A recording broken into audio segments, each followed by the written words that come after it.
আর এদিকে দেখুন ধাপায় দুর্ঘটনার কবলে পুলকার। ইএম বাইপাসে ধাপার সামনে দুর্ঘটনা, কন্টেনারে ধাক্কা পুলকারের। দুর্ঘটনায় আহত চালক সহ এক পড়ুয়া। ছবি দেখছেন আপনারা। দুমড়ে মুচড়ে গিয়েছে পুলকার। ইএম বাইপাসে ধাপার সামনে দুর্ঘটনা।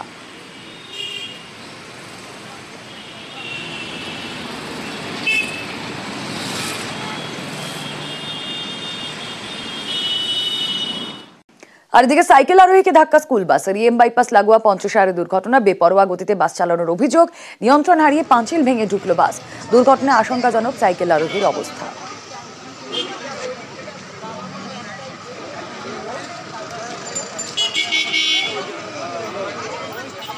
এবং যে কথা দিয়েই প্রতিবেদন শেষ হলো, আজকের এই বৈঠকে আমাদের নজর থাকবে। রাজ্যে বারবার দুর্ঘটনায় উদ্বেগ।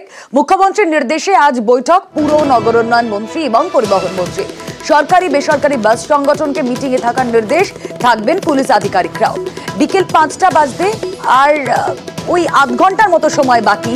কি অবস্থা জানাবেন আমাদের প্রতিনিধি আবির ঘোষাল রয়েছেন সঙ্গে। আবির, এই বৈঠকের আগে এখনো পর্যন্ত কি কি তথ্য পাওয়া যাচ্ছে?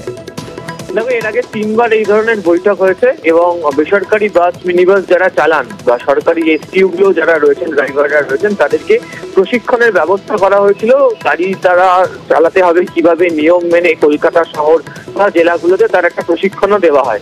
কিন্তু যেটা অভিযোগ বারবার পরিবহন দপ্তরের তরফ থেকে তোলা হয়েছে, বারবার বলা হয়েছে যে কোনো কথাই চালকরা শোনেন না এবং এর একটা বড় অংশকে কারণ হিসাবে দায়ী করে তারা বলেন যে কমিশন তার একটা প্রভাব টিকে থাকে, ফলে সেম রুট কারণে এই বাসের রেষারেষি চলতে থাকে এবং তার জেরেই দুর্ঘটনাটি ঘটে। এবার নতুন করে এই ঘটনা সম্পর্কে গত কয়েকদিন ধরে যা ঘটেছে তার প্রেক্ষিতে আজকে বৈঠক এবং কড়া ব্যবস্থা যে এবার রাজ্য সরকার নেবে। আর কোনো বৈঠক থেকে নতুন করে কথা বলে বোঝানো বা বারবার ধরে ক্ষমা করে দেওয়া, এই জায়গাতে রাজ্য সরকার যাবে না।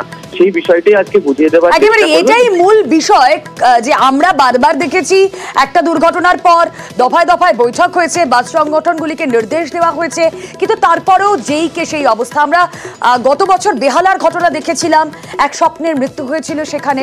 আমরা তারপর দেখেছি একদম দিন দুয়েক আগে যে ঘটনা সল্ট লেকে 2 নম্বর গেটের সামনে, সেখানেও একই ছবি। বারবার এই দুর্ঘটনায় কেন নিষ্পাপ বলি হবে? অবশ্যই সেদিকে নজর রাখতে হবে। দেখা যাক যে আজ কি কি করা পদক্ষেপ নেওয়া হয়।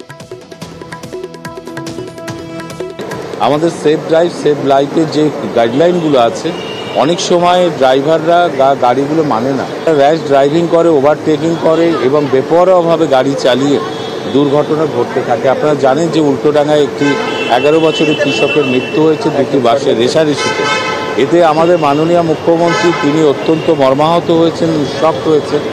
তার নির্দেশ মতোই আজকে নগর উন্নয়ন দপ্তর সল্ট লেকে আমরা একটা উচ্চ পর্যায়ের মিটিং করছি। সমস্ত বাস অ্যাসোসিয়েশনগুলোকে ডেকেছি এবং আমরা ডেকেছি সরকারি যে এসটিইউগুলো আছে যারা বাস চালায় তাদের এমডিদেরও আমরা রাখবো এবং রাজ্যব্যাপী যে ট্রাক আছে ট্রাক অ্যাসোসিয়েশনকেও ডেকেছি। ডেকে একটা গাইডলাইন আবার নতুন করে তৈরি হবে, কারণ দুর্ঘটনা আমাদের কমাতেই হবে।